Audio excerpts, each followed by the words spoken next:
the topic of the discussion is retirement planning, trends, solutions, and challenges, because finally we are all here to hear about the solutions that can really help us. So, taking off from where Mr. Narayan was talking about, the investing culture has really taken off after COVID in India. And a lot of people are actually entering the markets, the stock markets. And another thing that COVID did was, made people conscious about the concept of security.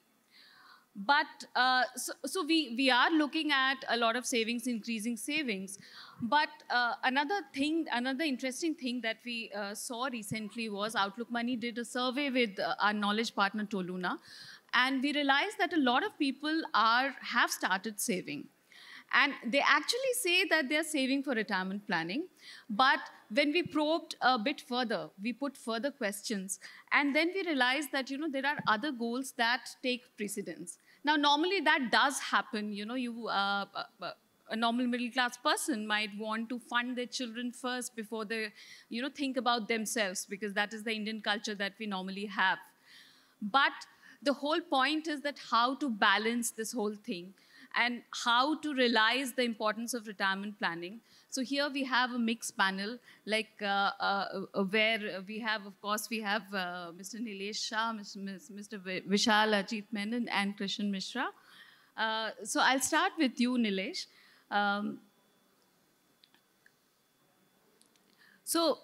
I was saying, the investing culture, of course, has taken off in India. And so in this sense, what are the trends that you are looking at? I mean, the investing culture has increased, but do you see people becoming more conscious, becoming more aware about what they're going to do about their future, what they are investing for? Because, the other part is that people are also going into trading, which may not be advisable, as Mr. Narayan was also saying. So what are your views on that? So about India, whatever you say, opposite is also true. If you want to portray poverty in India, there is Dharavi. And if you want to portray richness, there is Antila. Both coexist within 10 kilometers. So while there is increase in opening of demat account, mutual fund investors, and hence Anant is absolutely right in saying that investing is taking off, there is also a large part of India where investing is not yet prevalent. After decades of delivering double-digit return, mutual funds are 4 crore plus investors. But there were 18 crore Indians who dabbled in cryptos to lose money. There are 10 crore Indians who played games like Rummy, Ludo, Poker, and majority of them would have lost money. A simple Google search about Ponzi schemes shows that in last 20 years, more than 2 crore Indians have lost more than 2 lakh crore in Ponzi schemes. So there is a segment of India which, driven by greed or driven by other fair and foul means, end up taking huge risk to generate return. And hence it will be unfair to call that an investment. The second point, education is no paneka for investment. India's most educated state is Kerala. And even today, despite this humongous rally in stock market, their annual spend on lottery as a state is more than their total investment in equity mutual funds. Right. Lottery, by definition, one has to lose money so that it survives next year. And yet, Kerala spends more money on lottery annually than what they have cumulatively invested in equity market, where mark-to-market would have delivered so much return. So we are a country of contradiction. There is one part of India where maturity is coming on investment. People are becoming smart. Mutual fund distributors have played a great role in enhancing that. But there is a reasonably large part of India where financial planning, retirement investment per se is getting confused with high risk, high return objects. Absolutely, I agree with you. India is a country of contradictions where there is risk, where there is, very, very high risk in assets like cryptos, perhaps. And then there is another section which completely is sold out to guaranteed products. So we see a variety, of course. But when we talk of retirement planning, and I'll come to you, Vishal, do you think there should be, there are retirement funds, but otherwise also, do you think it makes sense to kind of introduce tailored products instead of having what we already have in the market? Or do you think these are enough? So what are the solutions that we can really look forward to?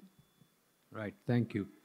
So I think when we look at retirement, the couple of things to first understand before we look at the solution is, where are our investors in their journey, or where are the individuals in their journey? I think 2-3 things stand out. Firstly, as a society, we seem woefully underprepared for retirement.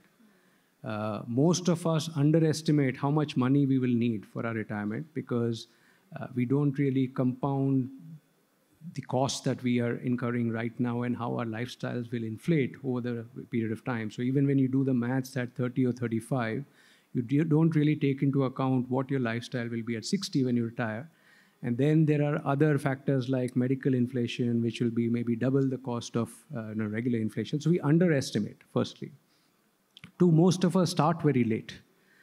There's a lot of research which tells us that, there's one piece of data which said 90% of people who are now saving for retirement think they were very late in starting out their journey, and therefore we should have started early.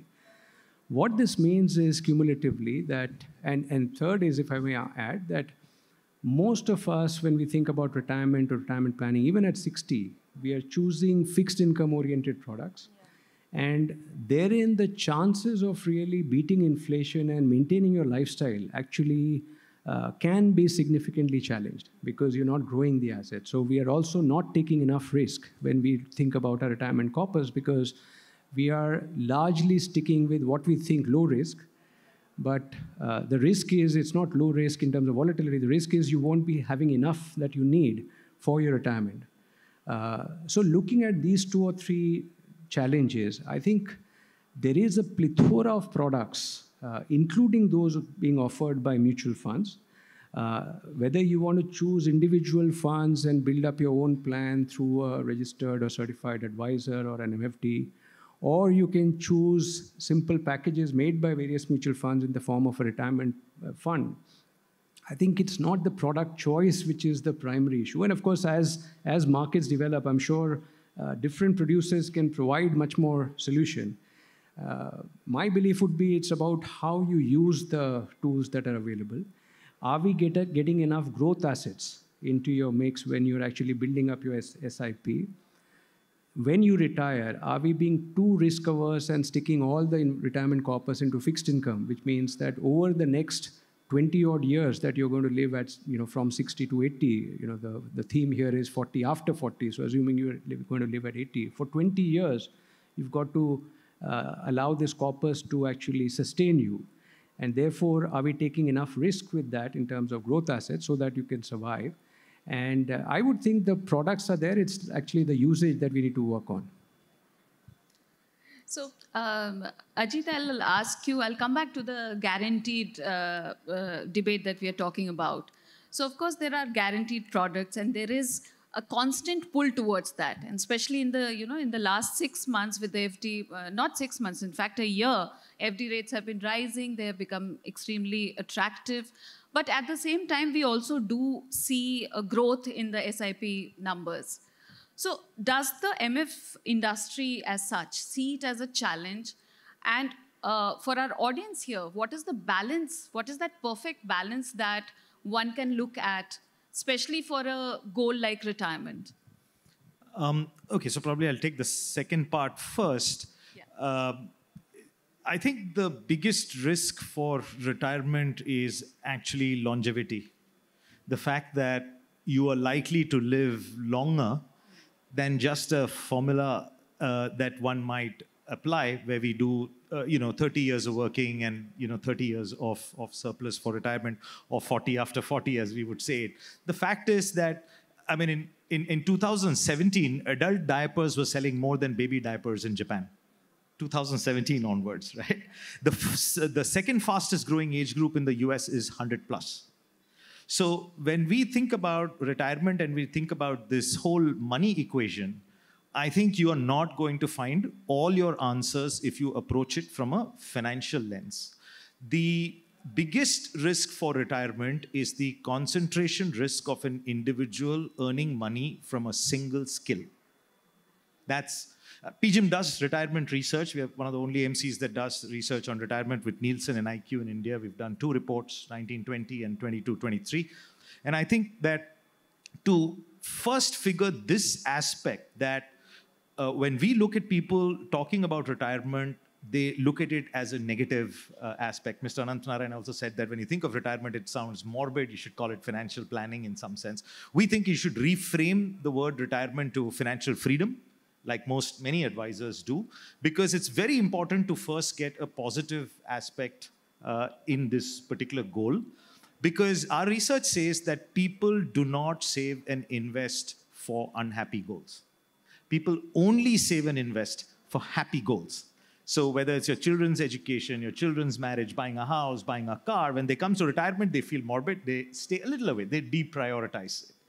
So I think if you combine that with the fact that retirement is the only financial goal of your life for which you don't get a loan, right? You can get a loan for education, you can get a loan for house, car, business, whatever it is, but not for retirement. And products like reverse mortgage and all haven't matured as much in India. So you put all of this together and you realize that your best bet at managing retirement is, one, to make it a happy goal. So you've got to have a very good vision of what is it that you will do once you decide to sort of hang up your boots. You need purpose. You need something that you can monetize, especially if you have hobbies and skills that you can monetize and earn regardless of what that amount is. We can actually mathematically prove this to say that when you go online and look at calculators and say you need 8 crores and 10 crores for your retirement, many people just shy off starting the journey. And I can tell you that you can survive on your retirement beautifully even with less than half that money, but you need one thing. You need to continue working, right? Continue working with whatever you may earn from your hobbies or skills. And as Vishal said, I think to move away from that fixed income aspect to say, put your money, your longer term money, which you might want to use beyond 60s, 70s or 80s, into an equity basket. So by the time you're running down your initial corpus, your corpus that you've kept in equity through SIPs or whatever is doubled and trebled. You'll never run out of money. So I think for us as a mutual fund industry, the challenges are very different. Awareness and the work of advisors will continue to grow SIPs. There is a generational shift in the way people are thinking about money. The younger generation thinks differently. So as a whole community, whether it's Outlook Money, mutual fund industry, regulator, there's so much more to do to take this retirement thing from a pure formula and finance to integrating it with a lot more things, right from mental health to being able to, work and be healthy, all through your living life as such. Right. I'll come back to you, Nilesh. Sorry, I'll come back to you later. So because we are talking about the MF industry, so what are the challenges you think the industry faces as such, or do you think that it's beyond challenge because the SIP numbers are also increasing? So again, Nidhi, glass is always half full or half empty. If I look at where we started, and me, Vishal, Ajit, all of us are in the same boat, we can justifiably take pride today in saying that we have converted many Indians into investors. We have given decent return. They are financially secured. But when I look at what task we have to complete, I should be at 40 crore investors, not at 4 crore investors. I should be beyond top 8 cities in terms of percentage AUM, not in top 8 cities. I should be there at the lower middle income and poor people who need me far more than the rich and upper middle income whom we are servicing in bulk. Not that we don't serve poor, But bulk of my AUM comes from the rich people, upper middle class people. So it's a journey. We are legitimately proud of what we have achieved. But what we need to achieve is 10, 15 times more than what we have achieved. And what do we need? All we need is a level playing field. Today, you have NPS, where manufacturers and distributors, kind of outweigh against the investors because of the lower cost. But then it requires cost burden by the government, which gives tax incentive for investment in NPS. At peak, you get 3.9% tax incentive. So there is an indirect cost which the country pays for NPS. On the other hand, you have insurance where, let's say, manufacturers and distributors benefit vis-a-vis investors because of the cost burden. Mutual fund is the only industry where we create a win-win situation for manufacturer, distributor, and investor. We benefit when investor stays long-term. And as Anant mentioned, if you don't trade and if you stay invested for long-term, you're bound to make money. So all we need is a level playing field. Banks get implicit credit guarantee of Government of India. They get up to 5 lakh rupee explicit guarantee. Insurance has advantage of... And you do think that, the uptake will increase if So there is one natural line of growth. There is word of mouth publicity. Today, if we go into such kind of meetings and some of our schemes would not have delivered return and an investor will say, Nilesh bhai, aapka fund acha nahi kar raha hai. Before I can answer in audience, someone will say, ki bhai, thoda long term rakh, you will make money. So there is a word of mouth publicity coming. But the target where I have to reach, it requires some sort of acceleration, some sort of boost. That boost is level playing field. Today, between banking, insurance, NPS, mutual fund, pension, there is different amount of tax incentive, different amount of disclosure, different amount of cost structure. If there is a level playing field, I think mutual fund will get a boost and will reach to our target of customers, satisfied customers much, much earlier. We will reach there eventually also because our product will speak. ये थोड़ा जल्दी पहुंचने की बात है. Okay. So of course, we'll all see that with the government's focus on the new tax regime, at least on the tax front, there may be parity. But coming back to what Ajit was saying, that, and what Anant was also saying, that people may not be saving for morbid goals like retirement. But that's why perhaps Outlook Money is celebrating retirement. That's why we want people to not look at it as a negative goal, but as a positive goal. And Krishan, you would be able to shed light on this whole, the importance of this goal, since you are from the financial planning industry. And how could diversification, of course, we're talking about mutual funds, but we are also discussing how guaranteed products and fixed income products have their own attraction. So what is your view on that? Sure. Thank you so much, Nidhi. Today, I'm actually very happy. Everybody is talking about financial planning, and we are from the same industry. Talking about retirement, in my view, retirement is just a mindset. And that's something people have to start understanding, that there's no fixed age to retire. In fact, if most of the people who are sitting here must have read a book called Ikigai, wherein the author talks about a village in Japan wherein everybody lives beyond the age of 100. Right? And why they live beyond the age of 100 is, the answer was already given by Ajit, that they never stop working. In life, whenever we stop working, the life stops. It's very, very clear, right? That's the last day. Retirement means last day of our life. And practically, if we start understanding this, then we start planning for our finances from our first salary itself. Right? When we get the first salary, that's the day on which we should start planning for our finances. Because if we do that from that day, we'll never face any difficulty in navigating our life in the future. And that's really very important for people to understand. When we talk about diversification, that's the most important word when we talk about investments or financial planning. And practically all of us, each one of us, being part of this new Bharat, need to understand the importance of financial literacy and education. Because once we start understanding this and the nuances of things related to finances, we'll never be facing any kind of difficulty in navigating our future. I'll quote an example here. Recently, a match happened, India versus Afghanistan. Players were playing inside the ground, and there were a lot of people who were sitting outside the fence. And they were practically telling that, okay, if I would have been there, I would have played that ball better. Or maybe I would have hit that six better. Or maybe I would have actually bowled better. But these are the people who have never played cricket. Most of the times, we actually go and talk to someone who has never done investment himself, who never planned for his own retirement ever. And these people will give you all sorts of information which they have not implemented, and they will talk about planning with you. And practically what happens is you actually go ahead and burn your finger, your hand, and whatnot in your body. So it is really very important for us to understand that we should go and talk to a qualified, certified professional who can give us the right advice. And when it comes to retirement planning, which is a very, very important area wherein we need to start thinking about a second innings. It is not about just stopping there. Thinking about second innings is really very important. You have to think about your legacy. And for creating legacy, you should also think about another step beyond retirement planning, that is estate planning. Most of us, we don't do that. I think if we start doing it, we will be able to navigate things for the future in a much, much stronger way. Yeah, that's my point. Thank you. Yeah. Okay. And so you're talking about financial literacy. So who do you think should financial institutions play an equal role along with policymakers?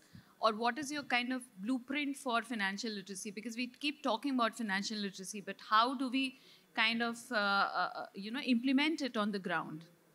So thank you for asking this question, which is really very important.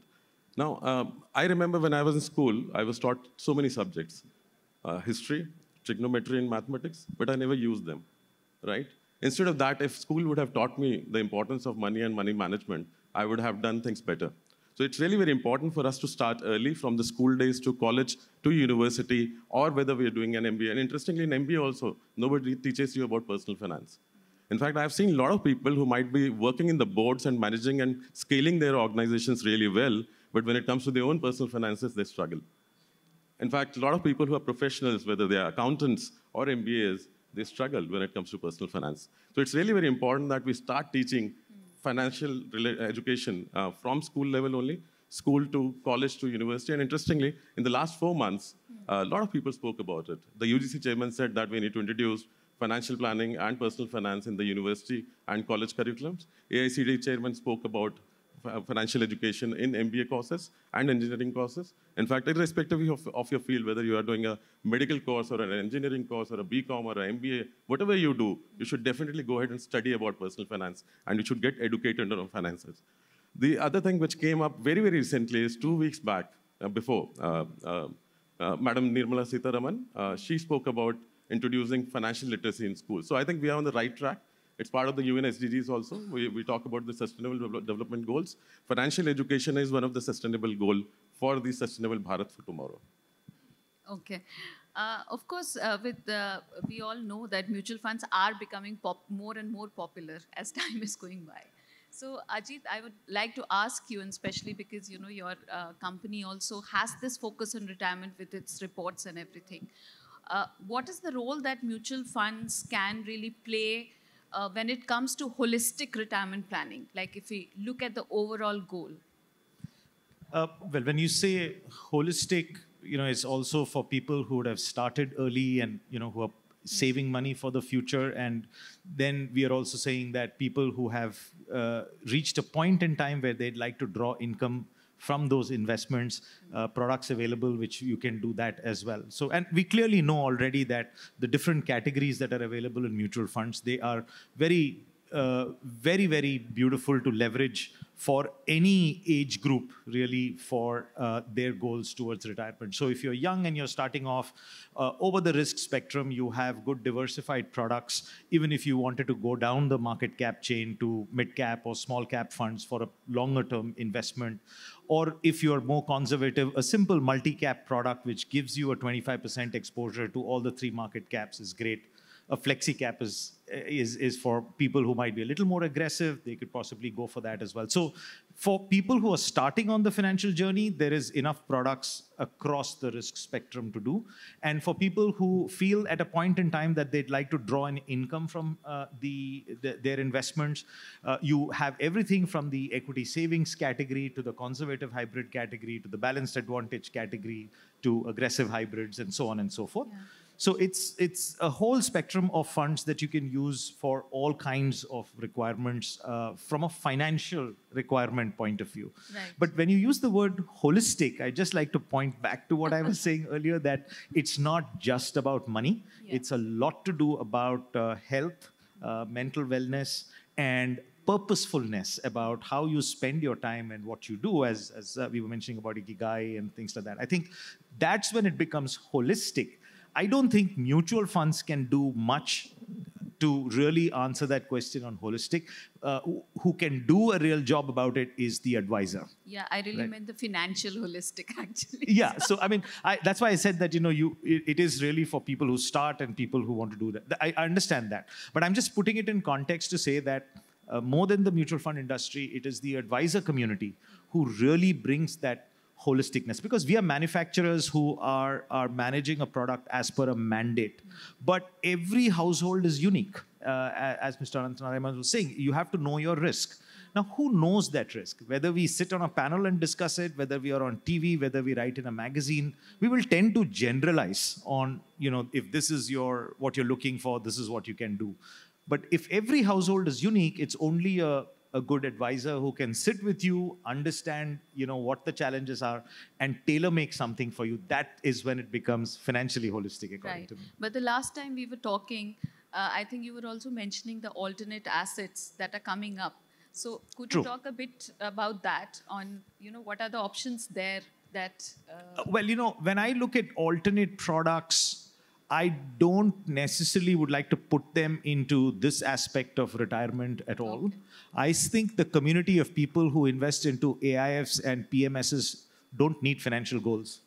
Putting 50 lakh minimum or a crore minimum in something, they have enough and more. So, they're not going to tend to, like a regular person, think about, oh, I need, my children's education and my retirement and my house. So they are relevant products from the industry, and we can express that. So when people invest in direct stocks, the richer community, as Nilesh Bhai was also saying, I think if they were to look at it, they find the AIFs and PMSs very attractive. But as Nilesh Bhai was also saying, our job is really to try and help the millions of people down the chain. If you look at the last number of people who filed income tax, I think in India, there are only 5% of people who file an income tax about 30 lakh income. I mean, 5-6 years ago, I think people who were having an income of 15 lakhs and above was 1% of India, which means there's like 90% or more people who are earning lesser. Our research says that if you're earning lesser, any little surplus that you invest, you're going to chase returns. You're going to go after the best return product. And we've seen the sort of trend of that in markets as well. So it's really big responsibility as to whether we have the products to serve that long tail of investors. And I think for that, we have all the product categories today. As an industry, and I think Nilesh Bhai can probably talk about this, we've even made representations of having a retirement category for mutual funds, mutual fund linked retirement plan as well, which hopefully if these things progress, we will have some more solutions for people. Would you like to add? So apart from what Ajit mentioned, unfortunately for us, there is perceptions built based on the packaging, not necessarily on the content. For example, any guaranteed return product by definition is going to have manufacturers and distributors margin, and hence is not suitable for investor. If you take out tax advantage, and if you take out the tall claims which are being made, I can guarantee that not even a single guaranteed return product will be sold in the market. Hence, packaging is critical. While our existing products are good enough for any person to retire peacefully, but if we get retirement funds as a package, as a marketing ploy, I think it will probably connect with certain sets of investors. People's behavior in an open-ended equity fund versus equity-linked savings scheme is totally different. Yeah. Even after 3-year lock-in, people stay invested for a longer period of time because in 3 years they have forgotten they have invested in this fund. And then they see the returns also. And then the return comes through and so many other things come at play. So there is a need to anchor customers with the retirement branding. And hence there is a need for retirement funds, even though our existing portfolio is good enough to meet retirement requirements of the customer. Right. So, Vishal, coming to you, when we are discussing mutual funds in such detail, the risk return, the relation between risk and return, and we are dealing with retail investors here who are kind of saving for an important goal like retirement, where, psychologically you look for certain kind of security. So, could you explain to our audience the relation between risk and return, and that whole concept of riskometer that the mutual fund industry has brought in? Sure. So for a retiree or someone who's planning to, let's look at two phases. One is the accumulation phase where I'm planning to build a corpus for my retirement. And then there's a deployment phase, which is when I'm actually taking that corpus and putting it into something that gives me a cash flow, because now I don't have a employment earning, right? Looking at the second one first, I think the most common challenge we face or we see is that at that phase, you think you cannot take any risk of capital loss, right? So general behavior is you take your retirement corpus, whatever it is that you built, and you put it largely into fixed income oriented product.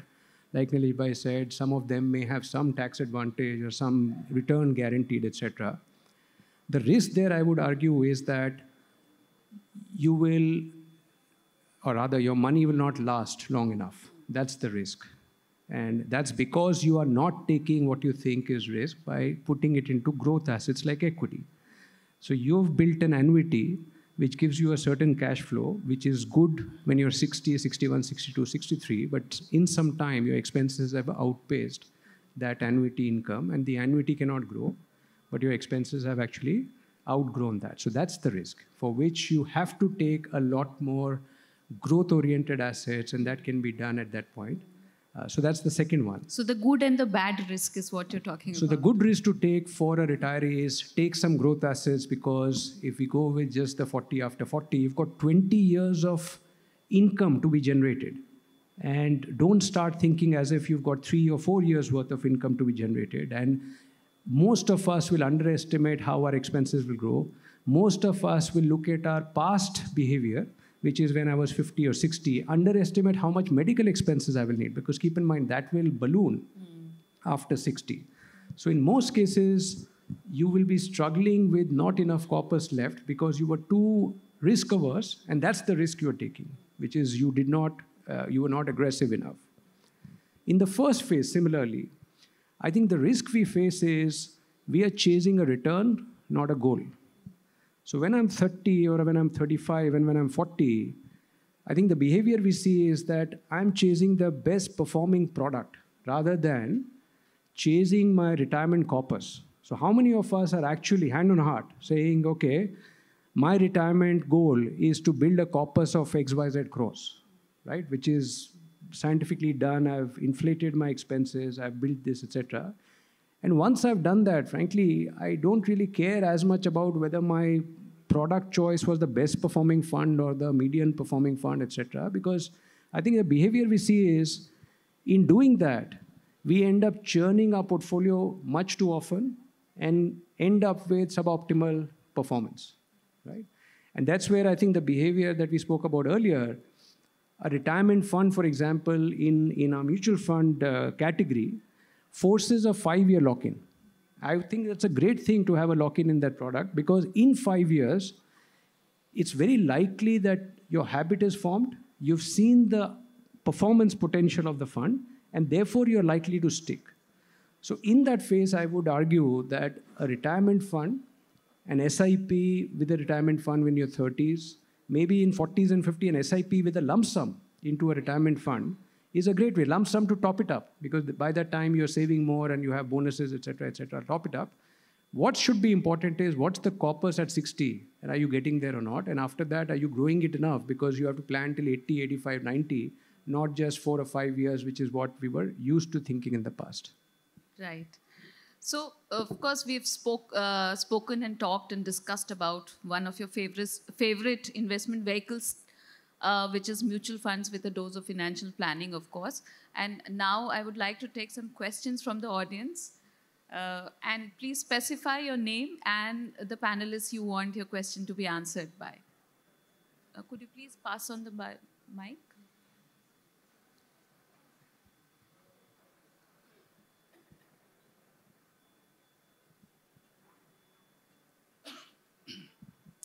Thank you so much.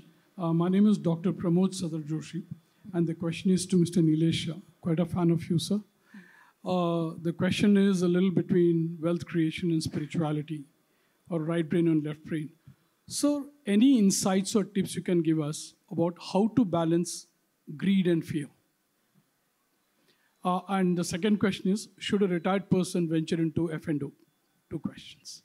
So, Dr. Saab, first of all, you people are doing a great job in securing physical health of the nation. I'm not a medical doctor, I'm a PhD. So. Okay. The second question is very easy to answer. Even if you are retired, you have to take some risk to generate return, because there is no free lunch. If you don't take sufficient risk, you will generate below inflation return, and then you will have to start working at a later age in order to maintain same life standard. How do you maintain balance between greed and fear? So there is no one path to nirvana, there are multiple paths. For me, this is the one path. So in Mahabharata, Krishna Bhagwan goes to Duryodhan before the beginning of the war and tries to convince, why are you fighting the war? Pandavas are your brothers, give them half of the kingdom. Duryodhan finally makes the statement to Krishna, Janami dharmam nachme pravrutti, janami adharmam nachme nivrutti. Oh Lord Krishna, please don't tell me what is right. I know exactly what is right, but I can't follow it. And don't give me gyan on what is wrong. I know I'm doing wrong, but I can't stay away from it. As long as all of us know that there is a Duryodhan inside me, and I have to conquer it, that will help me balance my greed and fear. I'll give you one simple example of how this balancing works. In northern India, there is one distributor who shared this story. In peak COVID, a 75-year-old women customer of his gave a call and said, Beta, mera sara paisa equity mein shift kar de. She had 4 crore in debt and hybrid product. And she said, Pura ka pura paisa beta equity mein shift kar de. The distributor obviously said, are you sure there is risk? He said, Beta, yahan pe jaan ka bharosa nahi hai. To market mein risk lene mein kya burai hai? In 3 years time frame, her returns, her wealth is 3 times more. What she earned in 75 years, including inheritance, she has tripled it.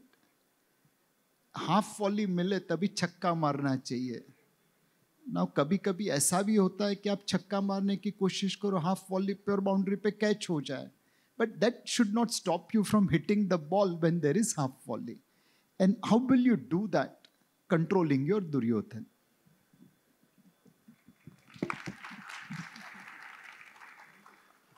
Good afternoon. Thanks to all the panelists for very nice discussion. My question is again to Nilesh Bhai.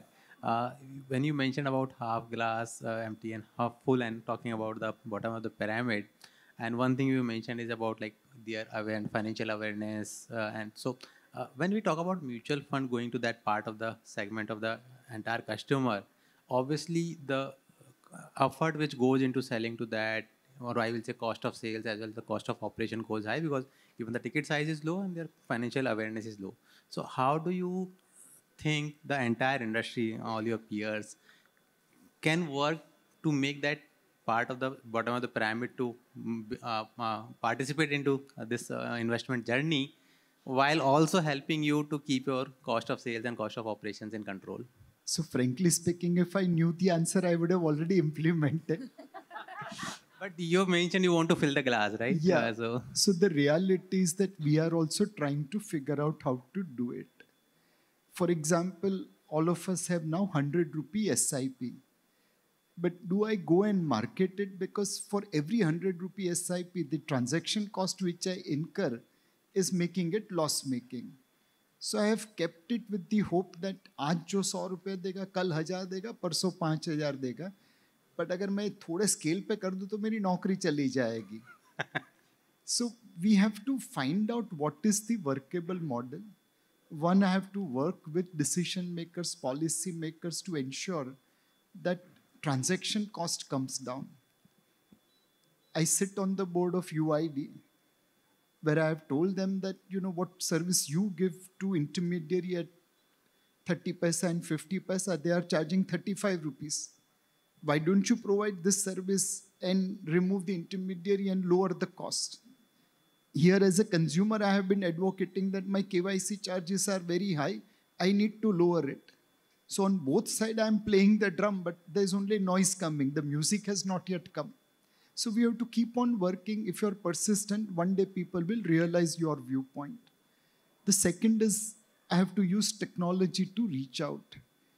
I was surprised today, there was an Indian Marketing Awards jury, and they said 80% of products which are being sold in a particular category are driven by looking at YouTube videos. Now, that's like unbelievable thing to me. I thought people will be talking to each other to buy products like acoustic guitar or something like that. But they say, no, they are watching YouTube videos and finding out. So can I use technology to, one, make my product more known to people, reduce the transaction cost, even bring a person from Jumri Talaya and other places to my market? Third and the final thing is the level playing field. Today there is a limited savings. It gets absorbed. Like there was this Ponzi scheme PSEL that collected 60,000 crore at some 2 decades back. Well, none of our mutual funds were of that size. right. So there is a limited pot of savings, and we have to work with regulators and policy makers to ensure that that pool gets divided appropriately rather than based on different cost and different disclosure and different standard. Eventually, will we get the model? Answer is yes. When I started my career, we were selling only in Nariman Point. Now we are in top 8 cities, 80% of AUM. Eventually in top 100 cities, we'll be 80% of AUM. And hopefully before I retire, in top 1,000 cities, we'll be having 80% AUM. But it's an evolving model. Jitna सीखेंगे लोगों से उतना कर पाएंगे. Thank you, sir. Thank you. And We can you take mentioned, one last question. just to complete, Nilesh bhai, as you mentioned about drum and music, and I've been fortunate to listen to your song in one of the earlier conference. If you oblige the audience, just 2 lines of your song, favorite song, whenever you end, if you oblige. Okay, please go ahead.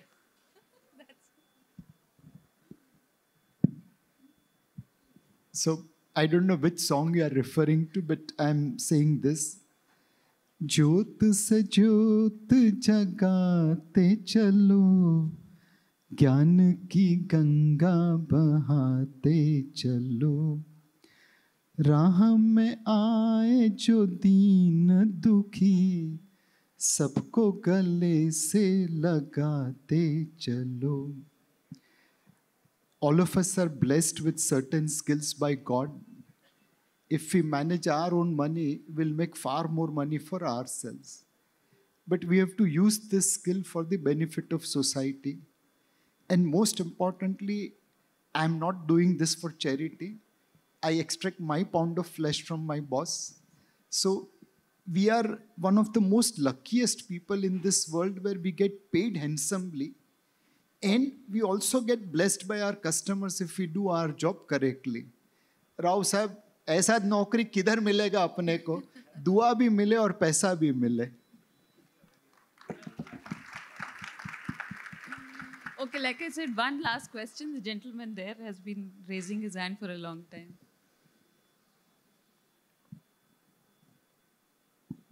Hello. My question is to Mr. Krishan.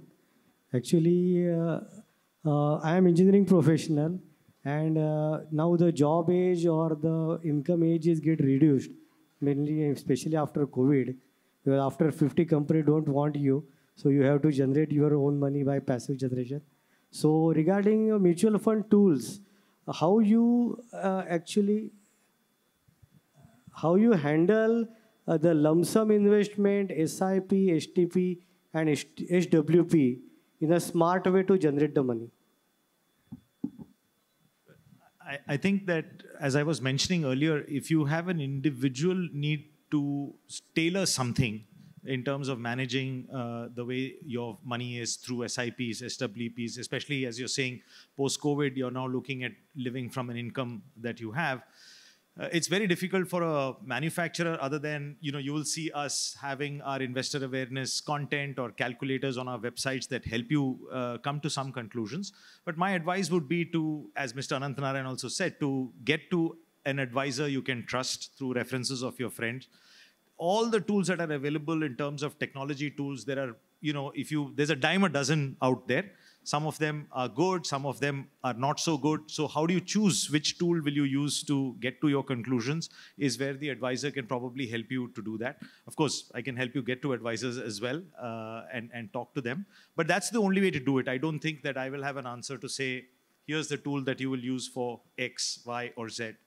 But having asked that question in a more general sense, I can say, from a retirement perspective, the global experts who have been looking at this field, the way to think about it is that, every individual is going to have a 70 to 80 year investment life.